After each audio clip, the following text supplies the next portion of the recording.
Hello students. Now in this video we discuss about introduction of exercise 4.1. Exercise 4.1 में जो uses है, ठीक है ना, किस किस जानकारी की हमको जरूरत होगी उस जानकारी के बारे में अब हम इस वीडियो के अंदर क्या करेंगे, डिस्कस करेंगे।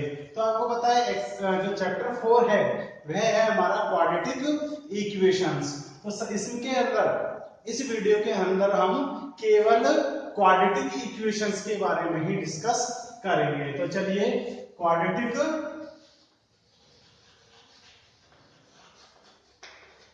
इक्वेशन, क्वाड्रेटिक इक्वेशंस, ठीक है ना, या फिर इक्वेशन कह दीजिए। तो क्वाड्रेटिक इक्वेशन के बारे में बात करते हैं। तो क्वाड्रेटिक इक्वेशन होती क्या है? सबसे पहला क्वेश्चन ये पैदा होता है, क्वाड्रेटिक इक्वेशन होती क्या है, यह दिखने में कैसी होती है, ठीक है, इसके अंदर कौन कौन से वेरिएबल्स हो सकते हैं, कौन कौन से नंबर्स हो सकते हैं, तो उसके बारे में हम इसमें डिस्कस करेंगे। तो सबसे पहले मैं क्वाड्रेटिक इक्वेशंस का जो जर्नल फॉर्म होता है, या फिर यूं कह दे कि स्टैंडर्ड फॉर्म क्या होता है किसका, क्वाड्रेटिक इक्वेशन का, किस तरीके से हम क्वाड्रेटिक इक्वेशन की पहचान कर सकते हैं कि भाई ये क्वाड्रेटिक इक्वेशन है या नहीं है, ठीक है। तो वह किससे हम कंपेयर करके कर सकते हैं, क्वाड्रेटिक इक्वेशन के जर्नल फॉर्म या फिर स्टैंडर्ड फॉर्म से किसी इक्वेशन को कंपेयर करके यह बता सकते हैं कि वह इक्वेशन क्वाड्रेटिक इक्वेशन है या नहीं है। तो चलिए चलते हैं, इसका स्टैंडर्ड फॉर्म लेते हैं। हम क्या लेते हैं, हम स्टैंडर्ड फॉर्म। तो स्टैंडर्ड फॉर्म ऑफ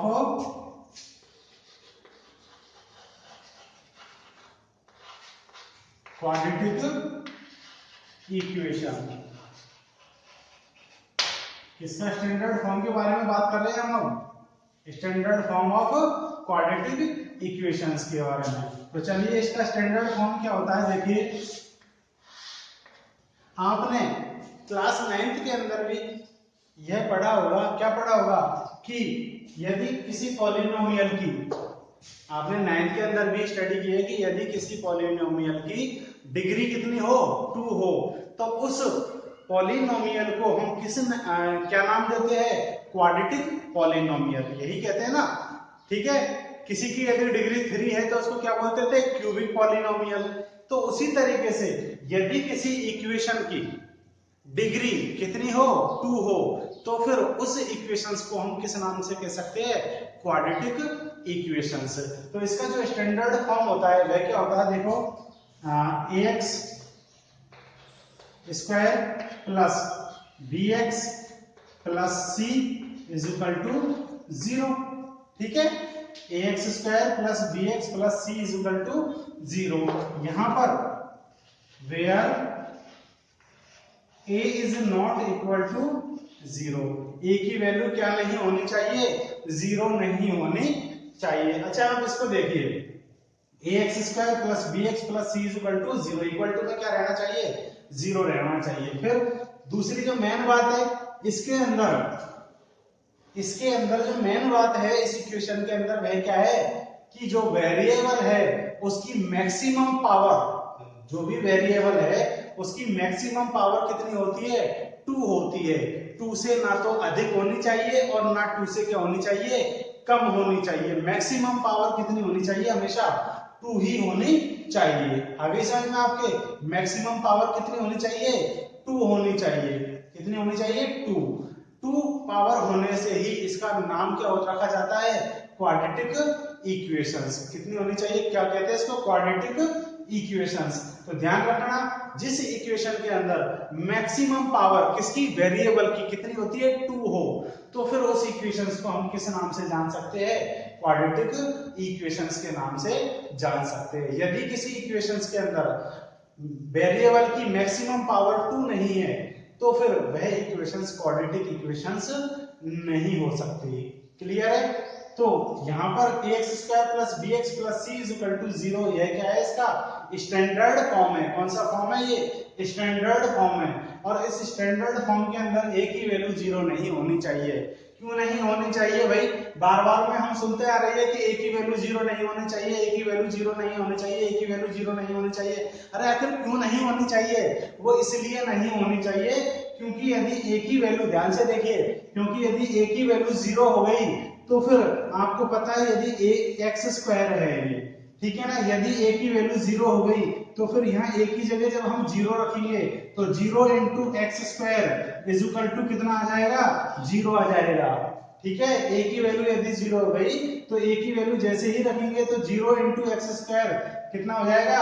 0 हो जाएगा। और जब ये टर्म 0 हो गई तो फिर मैक्सिमम पावर 2 भी नहीं रहेगी। मैक्सिमम पावर कितनी रहनी चाहिए?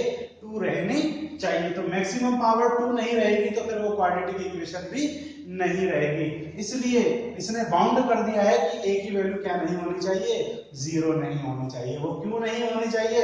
वो इस वजह से नहीं होनी चाहिए क्योंकि ए की वैल्यू 0 होते ही ये टर्म क्या बन जाएगी? 0 बन जाएगी। और ये टर्म 0 बनते ही मैक्सिमम पावर 2 नहीं रहेगी, क्या हो जाएगी? फिर 1 रहेगी। और 1 मैक्सिमम पावर वाले को हम क्वाड्रेटिक इक्वेशन नहीं कह सकते। क्लियर है? b की वैल्यू 0 हो जाए, c की वैल्यू 0 हो जाए, इससे उसको कोई फर्क नहीं पड़ता, लेकिन किसकी वैल्यू 0 नहीं होनी चाहिए? a की वैल्यू 0 नहीं होनी चाहिए। तो क्लियर है आपके? तो यह हो गया इसका स्टैंडर्ड फॉर्म। अब इसका एक तो एग्जांपल ले लेते हैं। चलो अपन एग्जांपल मान लीजिए है 2x square plus 3x minus 5 is equal to 0। यह कैसा फॉर्म है?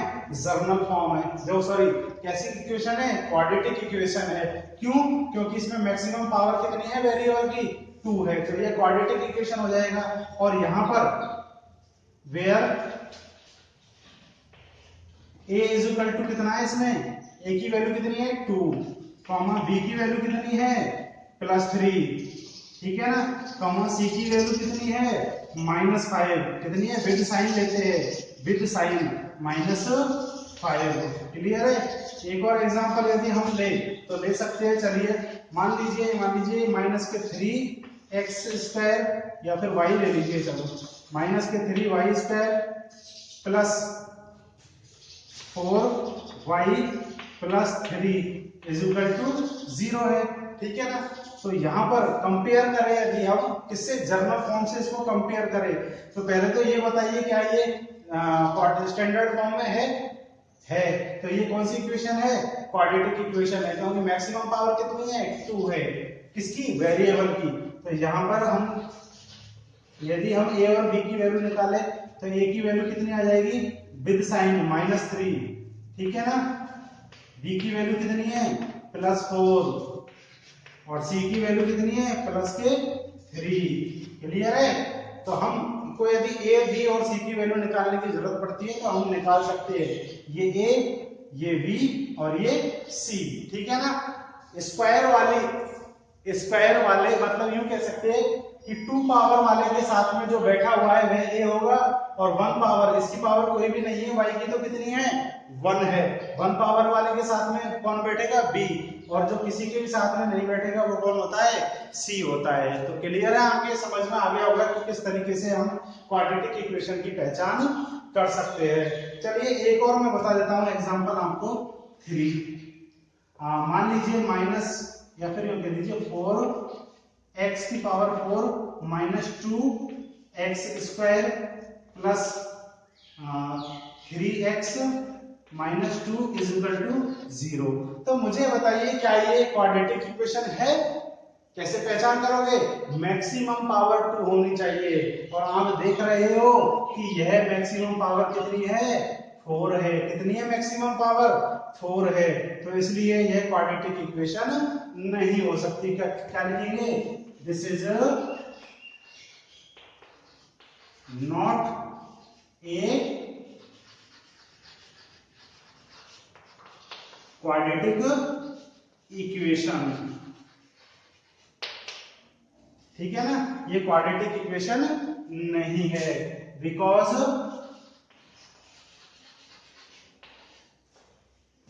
मैक्सिमम